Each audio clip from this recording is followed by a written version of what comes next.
అందరికీ నమస్కారం. Praise lord. ఆది పుస్తకం గ్రంథంలో నుండి 3వ పాయింట్, బాప్తిస్మమును గూర్చిన బోధ అనే అంశాన్ని చూద్దాం రండి. అపోస్తలులు వేసిన పునాది అనే అంశంలో నుండి ఇది 3వ పాయింట్ అండి. దీన్ని మనం చదువుకుందాం రండి. ఈ 3వ పునాది రాయిలో 2 వేర్వేరు విషయాలు ఇమిడి ఉన్నాయి. బాప్తిసం గూర్చిన బోధ అనడం లేదు, లేక బాప్తిసములను గూర్చిన అంటుంది. అంటే ఒకటి కంటే ఎక్కువ బాప్తిస్మాలు ఉన్నాయి అన్నమాట. సాక్షాత్తు యేసునాథుడే ఆ బాప్తిస్మాలను గూర్చి శిష్యులకు తెలియజేశాడు. యోహాను నీళ్లతో బాప్తిసం ఇచ్చను గాని కొద్ది దినములలోగా మీరు పరిశుద్ధాత్మలో బాప్తిసం పొందుదురు అని అపొస్తలుల కార్యం 1వ అధ్యాయం 5వ వచనంలో చెబుతున్నాడు.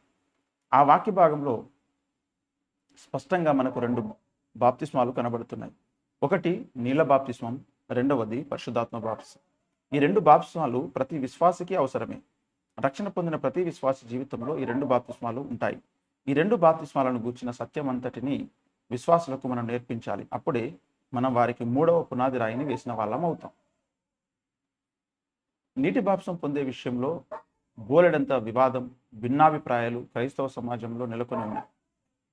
చిలకరింపు బాప్తిసం, ముంచడం బాప్తిసం అనే 2 విధాల బాప్తిసాలను 2 వర్గాల క్రైస్తవులు ఆచరిస్తున్నారు. ఈ రెంటిలో సరైనది ఏది? దీనికి తోడు నీటి బాప్తిసం యేసు నామంలో పొందాలని కొందరు, తండ్రి కుమార పరిశుద్ధాత్మ నామంలో పొందాలని మరికొందరు. అలా కాదు, యెషువా మెస్సియా నామంలో పొందాలని మరొక శాఖ వారు ప్రచారం చేస్తున్నారు. ఈ విషయంలో అసలు సిసలైన అపోస్తలుల బోధ ఏమిటో మనం మన సంఘాలకు తేటగా బోధించాలి, నేర్పించాలి. ఈ విషయంలో సత్యం ఏమిటో నేను ఇదివరకే 4వ గ్రంథమైన సింహనాదంలో కూలంకషంగా చర్చించి సత్యాన్ని స్థాపించాను. విశ్వాసులు, బోధకులు తప్పనిసరిగా ఆ గ్రంథాన్ని చదవాలి. అప్పుడు వారి క్రింద 3వ పునాది రాయి వేయబడుతుంది. ఇది చూసారు కదండి.